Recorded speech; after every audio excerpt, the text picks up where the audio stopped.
Hello friends, स्वागत है आपको और एक नए वीडियो के साथ। दोस्तों, दिव्या भारती आखिर इस दुनिया से कैसे विदा लिए? कोई अनहोनी हुई थी? इतनी कम उम्र में अचानक क्या हो गया था कि उनको जीवन से हाथ धोना पड़ा? दोस्तों, आपको बताऊं, दिव्या भारती उस 90 शतक के ऐसे एक एक्ट्रेस थे जो उनकी फिल्म देखने के लिए सिनेमा घरों में भीड़ हो जाती थी। इतनी कम उम्र में उन्होंने जो फिल्म किए थे उस मुकाम तक अच्छे फिल्मी जगत के किरदार निभाने वाले की नसीब नहीं होती थी।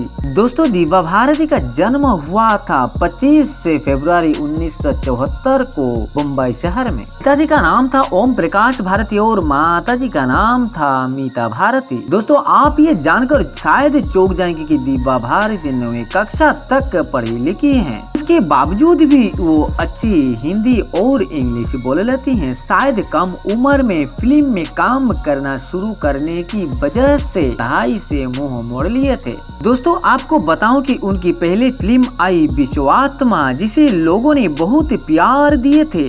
दोस्तों, दिव्या भारती के पिता एक बीमा में काम करते थे और माता घर की देखभाल। दोस्तों, दिव्या के पिता 2 शादी किए थे और दिव्या पहले ही माँ की पहली संतान थी। दिव्या भारती को पढ़ने लिखने में इतनी रुचि नहीं थी क्योंकि फिल्मी जगत के एक्टिंग की तरफ उनके मन आकर्षित हो गया था। दोस्तों, आप ये जानकर हैरान हो जाएंगे कि 14 साल की उम्र से ही दिव्या भारती ने ऑडिशन देना शुरू कर दिए थे, लेकिन काफी मेहनत के बाद उन्होंने 16 साल की उम्र में एक तेलुगु फिल्म के लिए चुना गया था जिसका नाम था बेबली राजा।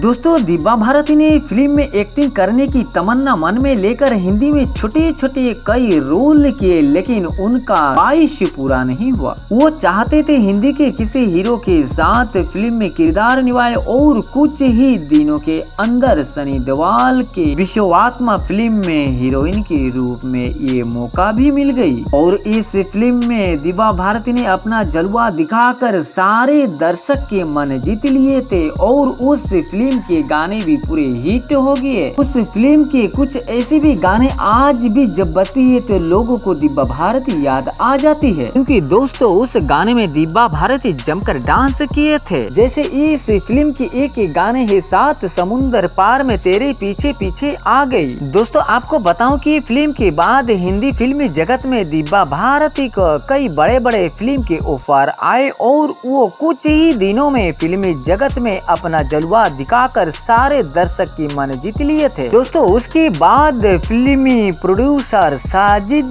को दिव्या भारती इतना पसंद आ गई, वो शादी करने की प्रस्ताव दिए थे। लेकिन दोस्तों, आपकी जानकारी के लिए बताऊं कि साजिद पहले से ही शादीशुदा थी, लेकिन दिव्या की प्यार और खूबसूरती में इतना भावुक हो गए थे कि दिव्या को उनको शादी बाद में करना ही पड़ा। दोस्तों, दिव्या ने भी शादी कर ली, लेकिन घर में किसी को पता नहीं चला। दोनों की धर्म अलग अलग थी। शादी में दिव्या के घर से कोई नहीं आया था। जब दिव्या ने बताया कि उन दोनों ने शादी कर लिए, तब दिव्या के पिताजी बेटी के प्यार की खातिर दामाद के रूप में साजिद को अपना लिए थे। दोस्तों, शादी के बाद दिव्या का नाम सनाना दियाज हुआ था और ये शादी के 1 साल भी नहीं बीती, तुलसी अपार्टमेंट 5वें फ्लोर से 5 अप्रैल 1993 में नीचे गिरकर मौत हो गई। ये अपार्टमेंट उन्होंने कुछ ही दिन पहले खरीदे थे। जिस समय उनका ये हादसा हुआ उस समय उनके 2 दोस्त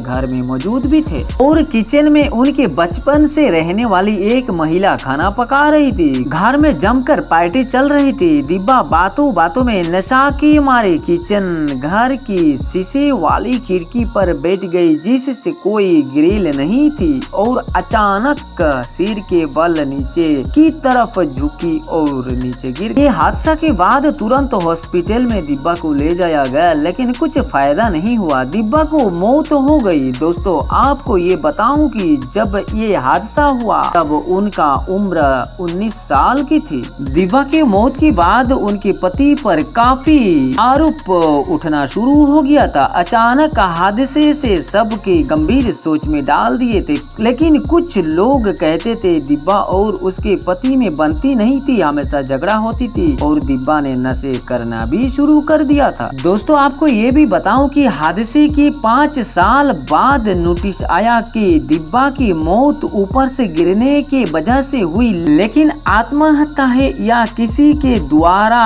ये किया गया है, पक्का कोई सबूत नहीं मिला। आपको क्या लगता है कमेंट में जरूर पेश करें और इस वीडियो में कौन सी पार्ट अच्छी लगी कमेंट करना ना भूले। फिर मुलाकात तो होगी और एक नई वीडियो के साथ, तब तक के लिए धन्यवाद।